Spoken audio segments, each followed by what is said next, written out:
I wanted to rediscover the real Zainab, not the fearless revolutionary and not the weeping woman, but something in between, because you want Zainab to be a model for ordinary people like myself.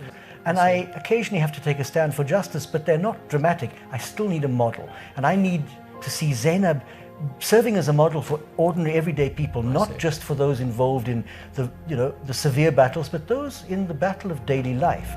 And so if we can recapture this picture of a woman who had moments of great fear, but moments of great courage because she spoke the truth, we would have discovered the real Zainab. And in this, she is the one who made sure the message of Karbala would never be forgotten. She is the first preacher of Karbala and of the message of Hussein, no doubt. And she continues, therefore, her voice continues to resonate in people's lives. And she can be and is a model for ordinary, everyday people who have to make little moral decisions every day and are fearful of what people might think of them or what their friends might say. Zainab is the model for that. It is a terrifying sermon. You can barely believe when you read it that anybody, man or woman, would stand up in front of someone like Ziyad is a man who, well, he's drifting between great regret. I think he's panicking of what's happened, and also his arrogant pride. She quotes a Quranic verse which suggests that what he's done is worse than giving God a partner. And there can't be a worse sin than shirk. She says there is, the killing of Hussein.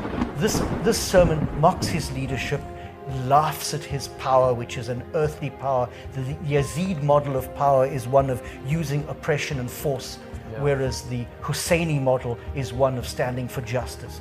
And I keep maintaining that the reason that Zainab won and was able to preach this sermon was not because she was fearless, but because she was speaking the truth. She was frightened, even in the court of Ziyad and in the court of Yazid, she has moments of breakdown, but she had truth on her side. And if you have the truth on your side and you speak the truth to power, you eventually are victorious. And there is no doubt that Yazid backs down from her. He could easily have her killed, and he doesn't. There's a moment where Ziyad is going to have her killed.